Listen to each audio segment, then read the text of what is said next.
플래티넘 프레젠셜 디렉터 유희선.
네, 메나테크 어소시에이트 윤성입니다. 다시 한번 인사드리겠습니다.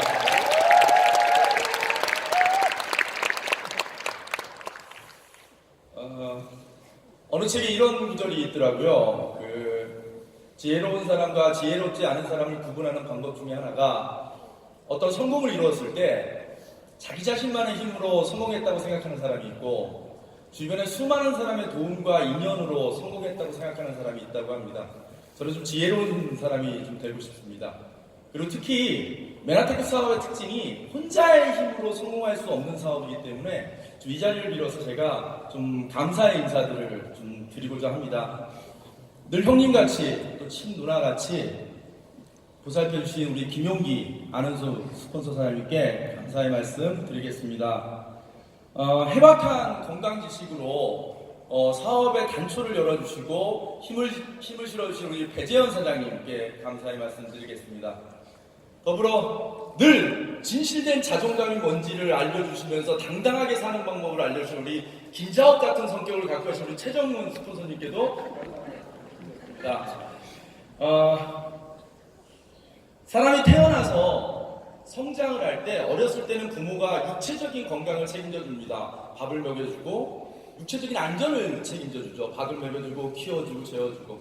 근데 그게 지나고 나서 성인이 되면 부모는 정신적인 건강을 책임져 줍니다. 그 자식이 방향을 잃고 힘을 잃을 때 부모가 올바른 철학과 가치관으로 그 자식을 이끌어주면 그 자식의 그 자녀의 정신 세계는 안전하고 올바른 길로 가게 되어 있습니다. 제가 7년 정도 이 사업을 하면서 많은 유혹이나 잘못된 방향 이런 것에 고민할 때 늘 한결같이 올바른 철학으로 흔들림 없이 모범과 기준을 보여주셔서 저의 사업을 아주 안전하게 만들어주신 존경하는 이명진 배주원 사장님께 감사 인사 드리겠습니다.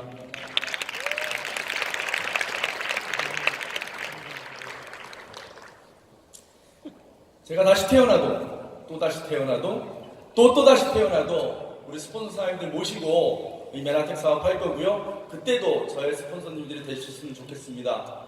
그리고 또 한 분 더 감사할 분이 계십니다. 15년 전에 선입견이라는 진흙탕 속에서 이 메나테크라는 진주를 발견하신 분이 계십니다. 그리고 그 메나테크를 가지고 이 수많은 사람들을 성공을 이끌어주고 그 난관을 헤쳐와 주신 우리 대한민국 대표 사업자이고 1호 사업가신 정지만 사장님께도 이 자리를 빌어서 영광과 감사 인사 드리겠습니다.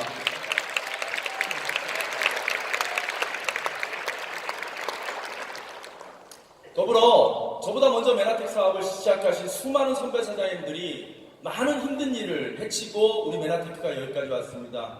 그 선배님들의 바람막이 덕분에 저는 그 뒤에서 이렇게 편안하게 이 자리까지 온 것 같은데요. 이제부터 저도 제일 앞에서 비와 바람을 맞으면서 선배님들을 따라서 선배님들이 해주신 것처럼 저희 후배 사장님들께 바람막이가 되어드리고 길잡이가 되어드리겠습니다.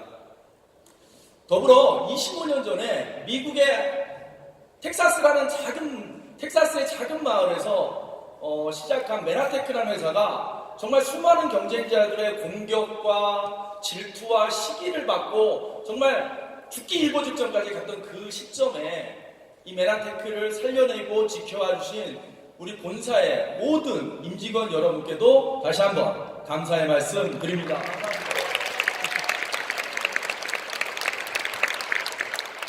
그리고 이 시간에도 이 뒤편에서 저 추운 밖에서 우리 사업자 사장님들을 위해서 애쓰는 우리 메나테크 코리아의 임직원들이 계십니다. 그분들 또한 제가 이 자리에 쓰기까지 정말 많은 노력을 해주시고 도와주셔서 제가 섰는데요. 이 자리를 빌어서 우리 사장님, 알바나 사장님께 부탁 하나 드리고 싶은 게 있습니다. 뭐냐면 우리 메나테크 코리아가 굉장히 많이 성장했는데 그 성장만큼 우리 직원들이 월급이 올랐는지 처우가 올랐는지는 궁금합니다. 우리 회사의 규모와 성장에 걸맞은 진급과 월급을 올려줄 계획 있으십니까? 부탁드리겠습니다. 그래서 제 꿈이 뭐냐면 한국의 대학생들이 가장 취직하고 싶은 회사가 메나테크가 됐으면 좋겠습니다.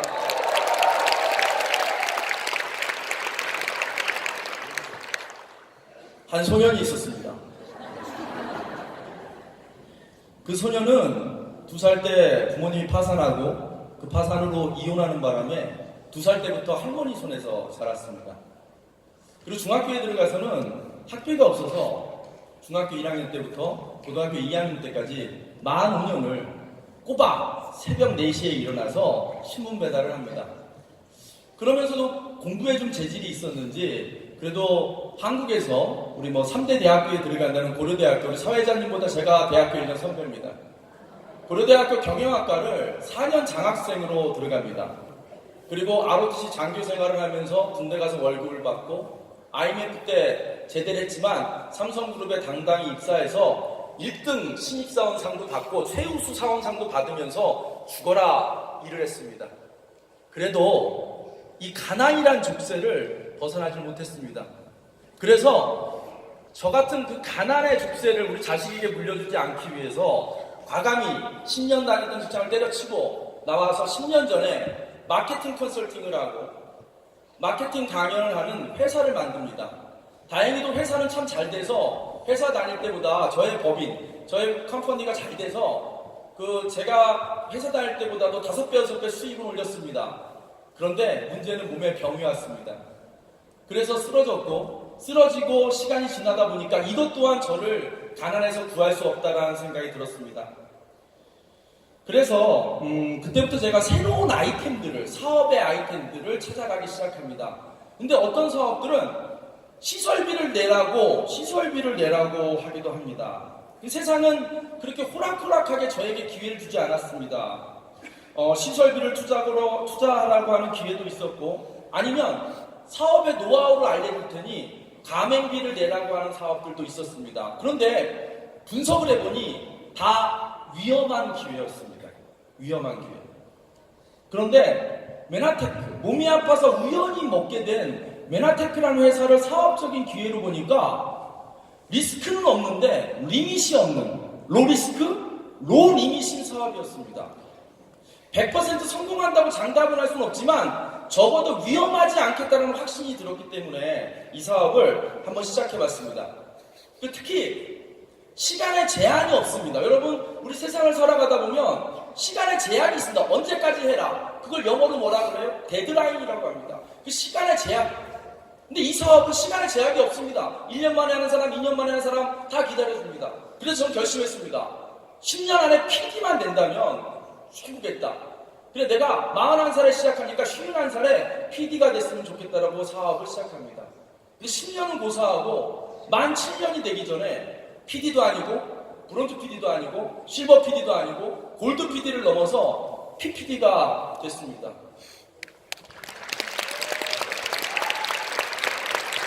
더군다나 7년 전에는 저 2층 어딘가에 한 10분 정도의 고객, 사업자도 아닙니다. 고객을 모시고 와서 7년 전에 저 윗자리에 있었습니다.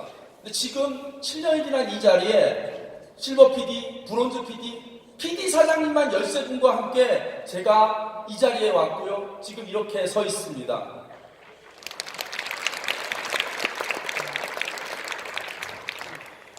그 소녀는 47살이 됐고요. 아이 셋의 아빠가 됐습니다.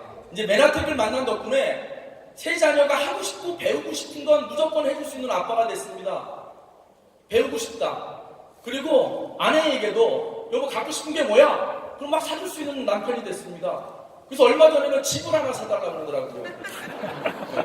그래서 11월 30일 날 송도에 제일 비싼 아파트 48층에 있는 65평짜리 아파트를 10억 주고 하나 사줬습니다. 다 메나테크 덕분입니다. 저는 대학교 4학년 때 카톨릭의 사제가 될 생각을 잠시 한 적이 있습니다. 저와 같은 비슷한 환경에서 자라는 아이들을 사랑해주면서 한평생 살아보겠다. 한 여자만 사랑하는 거 아니라 더 큰 사랑을 하면서 세상을 살다가고 싶은 꿈이 한 번 있었습니다.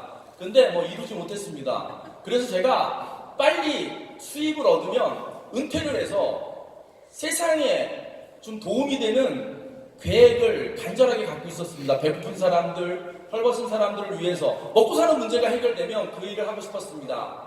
그런데 그 꿈을 접었습니다. 안 하기로 했습니다.